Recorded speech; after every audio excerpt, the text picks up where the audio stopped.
I want to talk a little bit also about your history with Largo.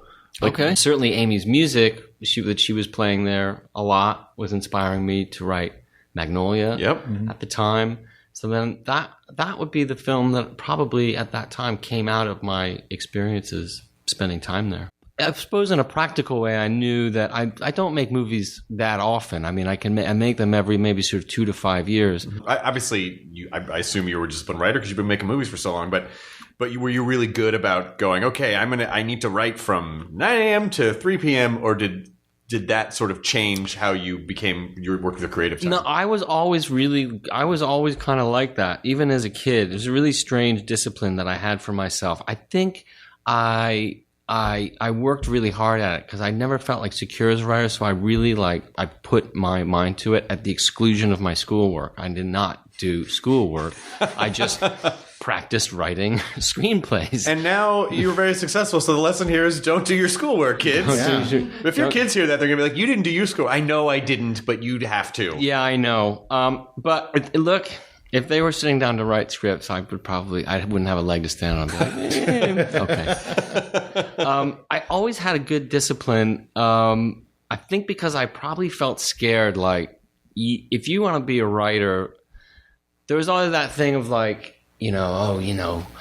that romantic thing of writers getting drunk and smoking cigarettes and writing. I learned pretty fast, like that was kind of bullshit. At least it was for me. Like, right, if you get drunk, you can't write anything, right? Or at least it's not going to be any good. And somehow I found I kind of had this, maybe it was an insecurity thing. You're like, right, if I am a writer, that means I'm making my own, I'm kind of in charge of my day. I think I felt too horrified to kind of squander it. And not that I would sit down and write straight from 9 to 3. I mean, I consider writing like, even if from 9 to 3 I sit at my desk, or even if I sit on the couch and I watch TV, or even if I'm researching something, I know the amount of things that have to come out of me, even if they can come out quite fast. Sure. They can come out like in 45 minutes or an hour, but there has to be that room to sort of sit with something. Or as long as you're, the old phrase, I've used it before, but I think Neil Young says like the muse will find you as long as you're sitting at your desk, and I know what that means. That means like, right, you can't just go fuck off and with your day. I always love hearing how different writers tackle this idea, but when you sit down and it's like, oh, the screen's blank, I don't have it today, I can't get there. Like, are you able to force yourself to write, or do you, in those moments, do you go, all right, I'm not going to get anything done today, so I'm just going to put this away and I'll come back to it tomorrow? I would try to, how do I put this? Never try to face a situation like that. You go to that computer when you know you've got something to get out. And if you don't have anything that's ready to leap out, you better be finding ways to start digging something up. And that could be, even if that means sitting down and watching a movie or reading a book, or even if that means taking a walk or daydreaming, but getting in that spot where you like put that pressure on yourself, that's a mind fuck, that's a head fuck. That'll like, I don't know, ruin your confidence so fast. Like, right. It's hard to be loose with writing, but I think I found that when I'm loose, it happens well. But other times, usually the stuff that you don't want to do is like editing or kind of, the grudge work of it. Right. Which is just no fun. It's kind of like, well, the inspiration part already happened. Now I've got to find a way to make this readable and cut it down to a reasonable size, something like that. And Does do that make it any sense? in an amount of time like that's quick enough to where you don't get sick of the idea or bored of the idea. For sure. Yeah, you can labor on things for too long, and then it all looks terrible. Whatever nervous energy you bring into the beginning of a film goes away so fast with the practicalities of moving 40 people from one end of the street to the other, and just the kind of shit nuts and bolts of it. Right. It just takes the wind out of you so fast. You're like, right, okay, all that horseshit kind of nerves, that's over. Right. Yeah. How do we need to get on with this? I mean, it just, some real like practical marching thing takes over in you as a director. You like, there's no daydreaming, there's no nerves, there's none of that crap. Like, right, get on with it. There's a lot riding on this. There's a lot of people, there's weather issues, there's budget issues, there's all that kind of stuff. You're like, come on. Do you discover stuff about yourself after you see your movies and go, oh, I think I was trying to express this? Yeah, probably. That stuff, I don't know that you discover that after the movie's finished. You usually discover that, for me, kind of as the writing's going on. And then there are even more discoveries as you're filming it. Like, you're sitting there staring at two people in a scene and you're like, that's not how I thought this was going to go at all. But it's welcome and it's kind of exciting. My experience in the movie business with the people that I work with, I'm so close to, they, even when we're not making a movie, they're my friends. They're an extension of my family. Do you involve them at all in the editing process? Are you like, hey, what do you think of this or this? Or like once they're done with their performance, they're like, okay, now I'll get it from here. I do invite them to be involved in that, and some of them don't want to be involved, and some of them do. What was the Dirk Diggler short film that you did in '88? That was basically Boogie Nights. Over the years, I just continued to write and write and write and write it out, and wrote it as a fictional story. Which was a really interesting way to do it, actually. I felt like I was adapting a documentary that somehow really existed. Sort of like, it went on for so long that I'd actually tricked myself into thinking these are real people. These are the real people, and I'm just adapting the life story. Did you do like VCR to VCR editing? That's exactly right. Yes. Yes. The classic. Just a little snow between cuts. Just a little wavy. Like. Well, the good thing about that is that your film would only get shorter. It would never get longer because you realize, like, oh shit, okay, let me try that again, and so that was helpful to keep the running time down. And then I tried to buy a video editing deck or rent one, and I just couldn't even get through the manual. I was so inept at reading it. I was like, I'm just gonna stick with VCR to VCR. Yeah. And was it for a school project or just because you wanted to do it? No, it was just because I wanted to do it. Oh, that's incredible. I mean, I had the ambition to do it, and I felt really confident because I could do it in my backyard. I had the right people to fill these parts. This great actor named Bob Ridgely, who's a friend of my dad's, who ended up being in Boogie Nights, plays the Colonel in Boogie Nights. He would play the Jack Horner role. And the only thing I had my camera, and it was just this logistical thing. Like, right, how am I going to pull this off? Okay, what do I need? This is easy because I can do this in my backyard. I've got these guys running down the wash. I can do that. And just the kind of the logistical practice and learning that went into that was everything. What do I need that I don't have? I need a motel room. I have to have a motel room. And then the next step is like, right, what day can I get everybody together? Because that's really the thing. That's still the thing, making a movie. That's the schedule. That is still the thing. Like, we can't have her on that day. She's got another movie, or she's out of town, she's with her family. I mean, it just did not get any easier. So I was learning it really fast. It was like calling, all right, so I have a cast of 10. I'm going to make 10 phone calls. On Tuesday, December 6th, at 7 o'clock, can you be at the Universal? And finally found that date that worked for everyone, which was a school night. Of course. Like, try, of course, for the weekends. Or I think maybe if we shot on a school, I think the rates were lower as well for the motel, so I could keep the budget down as well. So that was another factor. And got everybody to this motel and shot what I needed to shoot from about 6 or 7 o'clock until about midnight. And then the rest was sort of easy to fill in the blanks and all that kind of stuff because I would only need 1 or 2 characters here and there. Fond memories of that. That was the first, single-handedly, putting this together. It was a great feeling to do it. When you look back at all of your work, do you see it as chapters of the same story, or do you see each one as kind of its own organism? I guess more towards that thing you just said, I really look at them related personally to I used to live right around the corner here and driving up, you're like, oh, right, I lived here when I made Magnolia. So I tie them so closely to chapters of my life, what was going on. Oh, right. Oh, that was the year my dad died. Oh, that was my year my sister got sick, whatever it was, all that kind of stuff. They're tied like that to my experience, deeply. And do you kind of look at them as like diaries in a way, because there are obviously stories going on that the audience wouldn't know, But in your head, it's almost like a playlist in a way. Sure. I would say that for sure. Yeah. It would be hard to look at something outside of it being that, like, oh, that was just that one-off that I, that would be weird. No. Yeah. They're all like these extensions of what's going on, like, how you're feeling. Some are probably happier than others or crankier than others, but that's not to say, I mean, There Will Be Blood is like one of the happiest times of my life, and that's a pretty dark film as well. So it's not as if there's a correlation in that way. Right. Yeah, it's funny like that. Yeah. I mean, that was a really magical time. My first daughter had just been born. Life was like really great. Like nobody was sick. Everything was firing on all cylinders. Do you come up with the story and then go, oh, this is kind of what it needs to be? I mean, like, do you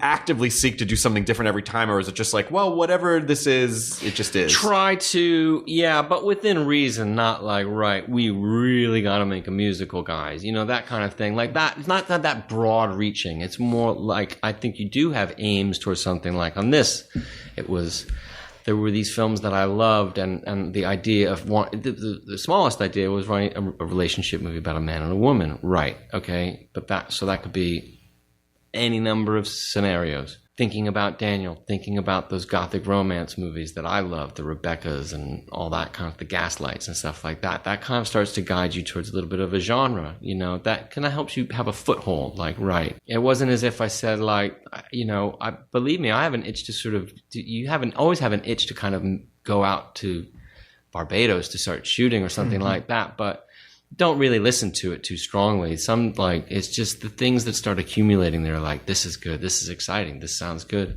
I like that idea. Come on, going to London, this is good, this is getting good, this is getting good. You just keep accumulate exciting ideas that days later are still exciting. When you find like it hasn't worn off. I'm not just drunk. I'm not hungover. I'm not hungover with this. It's like it has staying power. It gets you excited. And then the next thing you know, for me at least, you're like, it's too late. You're going. That's great. We're living there now. It's happening. Yeah. So you follow the emotion in the gut more than the conscious, like, I am going to do this. I think so, yeah. But then you start, that gut stuff only lasts for so long, and then you start getting practical. You're like, right, this is what's happening. This is this film, and how does that shape look and all that. Yeah. It is a relationship though, because you can get so excited about an idea, and then when you're doing it, it's like, oh, I have to stay, you have to stay excited about this, because it's like a relationship. I mean, it really is a relationship. Yeah. When you sort of distill it down, and when you think about directing, what do you think your job is? And then also, like, what are some things that you, like, just, wisdom nuggets, or things like mantras that you have, or just ways that you think about it? Well, whatever you're going to do, get good actors. And I mean, a lot of this conversation has been about that. Like, get those actors. The other thing, I mean, even about directing, this is my one other thing that I've found. I think I've said this before, is like, trouble that I've had consistently 10 out of 10 times directing was always like when the writing was shit. Like, you got a really good scene, you get there that day, suddenly you're like, it's falling together. I mean, yeah, it's work, but it generally falls together if it's well written. Like, and you know it on the page. And those kind of like ones that you haven't dealt with, that are sitting out there, or even something that you think is well written that ultimately you can't see the time is actually not even going to be in the movie. Yeah. Those are the days where your head's exploding and you're like biting your lip and you're like, I don't know what's going on. I can't figure it out. I've found that it's always about the writing.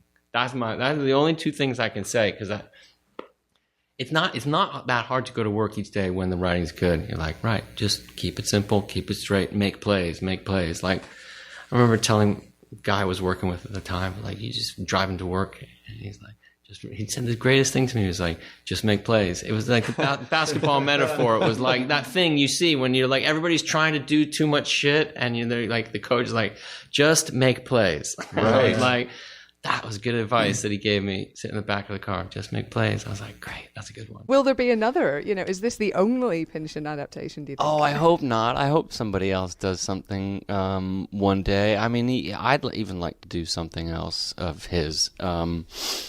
having, Vineland is another great book that I think could be adapted. Mason and Dixon is a great book that could be adapted, which sure I'd love to try someday, but Gravity's Rainbow, too smart for me. I couldn't get through that. I read an interview with you a couple of months ago where you also said that one of the touchstones you had in your head when you were making this film were the movies of Sucker Abrahams and Sucker. Yeah. Now, Zaz. Yeah. I'm always banging on the podcast about Top Secret, which is just about the greatest comedy of all time for me. I saw some Top Secret the other night, and it still holds up. It's so fantastic. I mean, endless gags. So do you set yourself homework almost when you're preparing a movie? Do you watch other movies to get inspiration from them? Yeah, I mean, I think a bit of both. I mean, sometimes you don't want to see things that you know already, and you want to stay away from things, and and other times, I went back to watch The Big Sleep just because I'd seen it, but I realized, okay, we're making a detective movie, which I never thought in a million years I'd make a detective movie. And it was like, if anything, I thought there's a million other types of genres I thought I'd make a movie of first. But seeing The Big Sleep again and sort of revisiting some of these things was helpful in terms of releasing. I think I've talked about this before, is that you free up thinking that the important thing is solving the crime or following the plot, that there are other reasons to do a detective story. I think if anything, there was more like a good excuse with this movie to listen to Neil Young records over and over again. Do you need an excuse? Not that I need an excuse, but now you could call it homework, and say like, oh, wow, just to get your head in the right space and try to think like, if we could try to make this movie feel like a Neil Young song, then we'd be on the right track. Let me just listen to that Neil Young album again. I've got to go to work. My dad used to work at ABC. He was a booth announcer at ABC, so I first became aware of Police Squad when I was young because he told me about it. He brought it home. Said, you've got to see this, and it was funny immediately. It was the first time I think it was before I saw Airplane. Yeah. I could be wrong. It could be right after, but it made such an impression on me. I mean, it's hilarious. It's brilliant. It doesn't get any better. And I think recently I just been flashing back on it. I think it was like kind of became stupidly. I'm a smoker, so when you go outside to smoke and you kind of need something to do with your phone, I was going to YouTube and watching Police Squad episodes, and I was like, I kind of remember feeling so good about this stuff, and just so brilliant. The sight gags, the visual stuff, not just the dialogue stuff, but when they'll do bits in the background and stuff that'll go on forever. I mean, just even the opening title sequence, all that stuff. Just such an impression on me, and I love it. I mean, I on through all their stuff, Top Secret and the Airplane movies and stuff. They're brilliant guys, and this was like it was so fresh. It was so fucking nuts, and it made you feel like, you can do anything. Yeah. You can do anything you want. That's okay. That's a very liberating feeling. I remember I was 9 or 10 when I saw this stuff. Joe Dante directed a couple episodes, and did he? Yeah, I didn't know that. Yeah, I did not know that. Yeah. Wow. Okay, but mostly they directed them. I think so. Okay. And there were only 8 of them.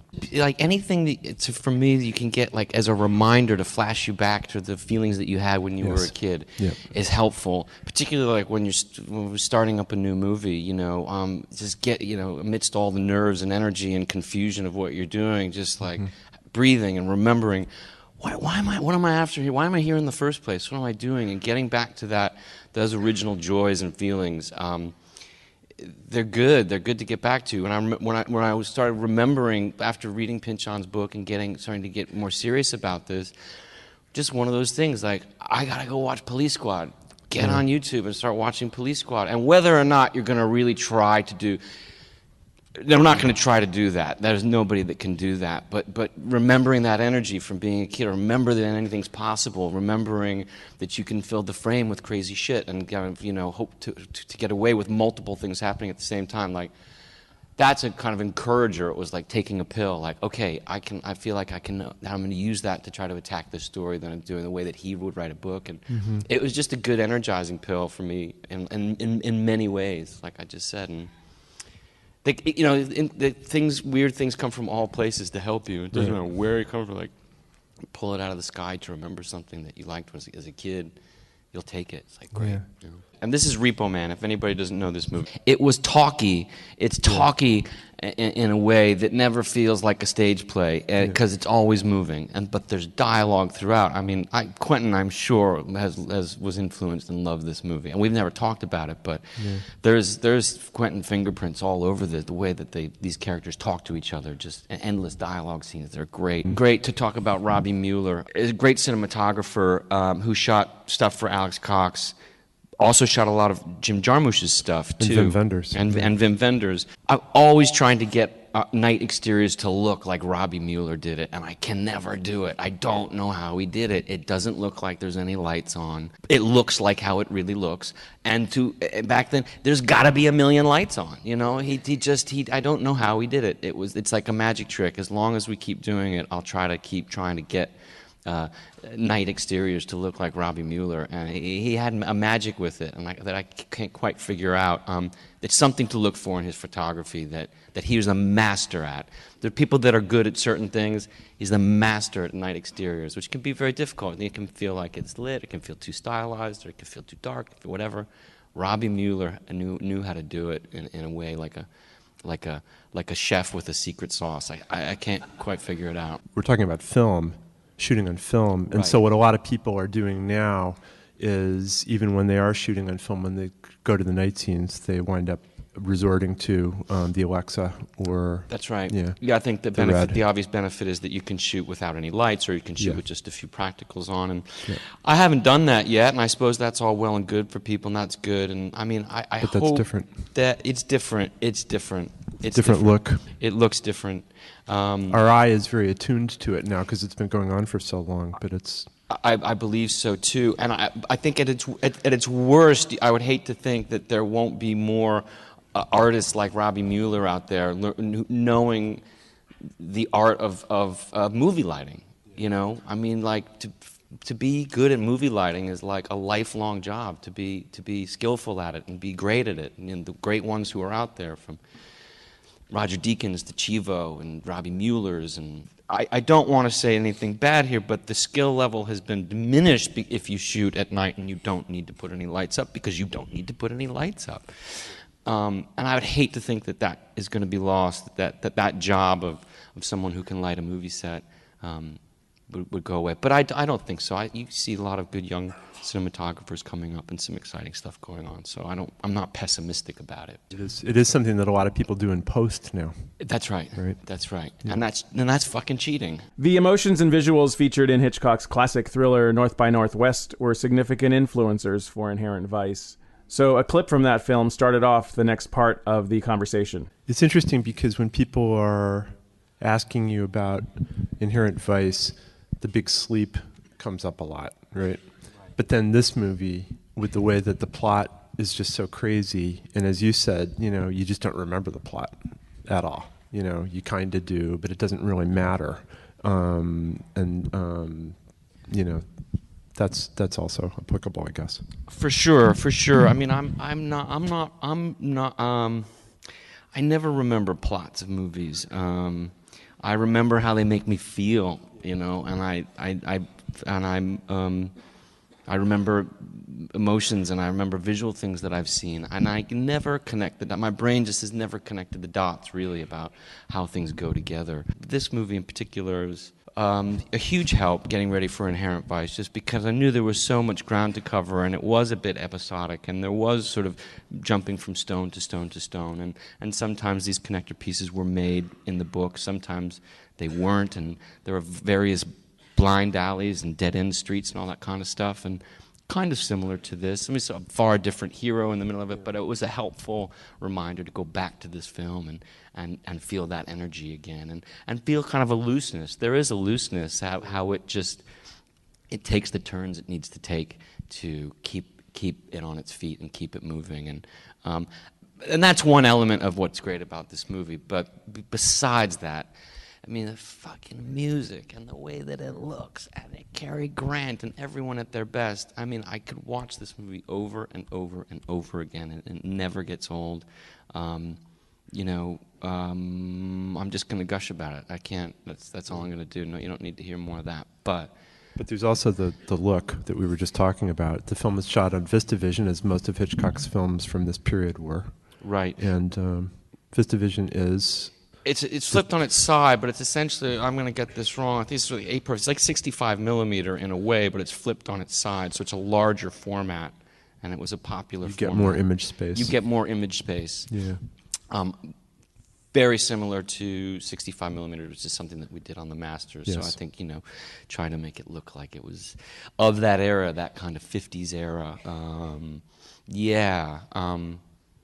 But Cary Grant, that's really what it comes down to, too. I mean, but back to that plot issue. That is a thing that's a constant. That's Hitchcock, because he's taking things that don't make sense and putting them together, but then they do make sense because he's got so much invested in every scene and the emotional logic of what's happening to the hero and the heroine that plausibility becomes beside the point, right?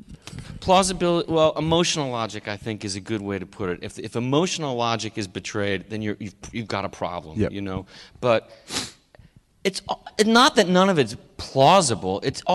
Seems to me vaguely plausible. Yeah. It's not ridiculously implausible. Right. I mean, you suspend some disbelief, of course, but I think you're right. Not at the time that you're watching it. That's for sure. No, I mean, you do when you're watching it. You don't think about the. But that emotion thing. You said it exactly right. If you start messing with the plausibility of somebody's emotions. Yeah. You get it. That feels against the rules a little bit. You gotta play by the rules. So be honest with people's a character's emotions. And if you take care of that, then you can fudge the other stuff. Yeah. The next clip was from Jackie Brown. That is some seriously good shit right there. I mean, that's a watermark in my mind makes me want to cry. It's so beautiful. Yeah. And so many from everybody, from Quentin and what he wrote to. Sally Menke, his late great editor, the initial part of that scene when those cuts back and forth, the initial cutting when it's the single shots back and forth, that shouldn't work. Somebody says something back and forth, but she does it with grace. Every beat is taken care of. It doesn't feel overcutty. These little punctuations that he does, that grabbing the coffee cups. I consider Quentin a peer, but but to look, I say that is a watermark for how to shoot a scene and take care of a scene with delicacy and grace and just compassion, and that slow zoom in he does on the side there as she's talking about, I don't know where I'm at, I don't know what's coming in. Beautiful film, beautifully done. You feel the connection of Quentin to the writer, to his material, but it's not overly written. It's those characters speaking, and it's so simple. There's nothing going on there. It's an apartment and a fucking breakfast nook. Yep. What else do you need? Yep. Just lovely like that, and the music's pitched just perfectly and just right and mixed just right. Lovely stuff. And Quentin is someone else who sticks to film. Yeah. Who's actually about to shoot in 70 as That's well. right. Yeah. Quentin's a film nerd too, I suppose. We're all a small group of us, it's hopefully growing and sticking together. Quentin's much more vocal about it, though. I mean, he wants to tar and feather people who shoot occasionally. Yeah. There are quite a few filmmakers who still do shoot on film. Wes Anderson still shoots on film. Marty Scorsese, for the most part, shoots on film. Yeah. What's good too is that J.J. Abrams is shooting Star Wars on film, so it requires some of these bigger films. Chris Nolan obviously is sort of at the front lines of all this. Yes. I have to say. Who's made a beautiful film, if anybody can get out and see Interstellar when it comes out. The combination of characters, I did not read the book that it's based on, but being from Los Angeles, seeing the combination of characters, it's just one of those things like, this makes sense. Have you been nominated? You've been nominated before, right? I have been a bridesmaid, never a bride, like many, many times. Luckily, I've always kind of known I wasn't going to win. Maybe on There Will Be Blood, there was a slight possibility because I was nominated. I had 3 different nominees. I thought, well, I'm going to win Best Picture. Maybe they dole out like a screenplay thing. And you're watching people get up there and the fear that grips you to think, if I have to get up there, I fucking have no idea how this is going to go. Really dry mouth. The possibility of having to do it is so... It's so fucking scary, and you see people get up there so smooth and George Clooney getting up there just like... What's your King of Limbs in your filmography then? I'm sure many people would call Inherent Vice the King of Limbs, like, what the fuck was that? Why do you think? Because it was sort of tonally so different? Probably. I mean, that was the movie that certainly seemed like the most people were scratching their heads about, either in the reviews or in the actual audiences. I mean, we did get good reviews, and we thought, oh, this is all right, it's looking good. And then you would hear reports of like mass walkouts in the theater, like after an hour and a half, people just walking out that had read a review saying it's a great movie, you should go see it. Yeah, There Will Be Blood had come out. You know, I really loved the film, but I thought it was very funny. And so on the one hand, obviously, there's a lot of very tragic and moving stuff. The relationship with his son is so heartbreaking. But then it culminates in these scenes where he's just bellowing these mad things. You must be aware of that, right? Or is that insulting? I'm probably a good director and a bad director because I'm a good audience and I will start laughing. I remember that day laughing and stifling it, but he can hear me laughing, so it's probably only egging him on to get bigger. One time it happened on this one, and he's so used to my laughing that I started laughing, and he started to laugh a little bit when he was meant to be very serious. He was like, right, out. And I said, I know. And I had to leave the room, so I went into the hallway. I'm finished! Was that always going to be the last line? Did you know that was going to be such a peach of a last line? That's in the script, yeah. And did you have an idea of how he would deliver it? My idea was completely different. My idea was it was much more internal, like something out of breath. Yeah. And kind of to himself. And he did it the opposite, and it took me a minute. I think I remember saying to him, like, maybe just try one, this sort of goes inside a little bit. And he's like, okay. And he went even bigger. He went even louder. You have to understand the absurdity of being in that bowling alley, which was that you look around and you have all these grips and electric walking around either in their socks or with little like booties on over their shoes to keep the floor clean and immaculate. And to just imagine the picture stepping back a bit with sort of seeing all these gorillas in their socks and trying to walk carefully around, Daniel with a bowling pin and Paul Dano with blood all over the place, and two of the most absurd days of my life, but really, really fun in this basement bowling alley. I suppose that I have a hard time wrestling with Ilya Kazan's actions, you know? I'm talking about back then and naming names. This is somebody who named names. I mean, the most unforgivable sin. You name names, man. Golly. But, good director. Fuck, I don't know. I mean, I like his films.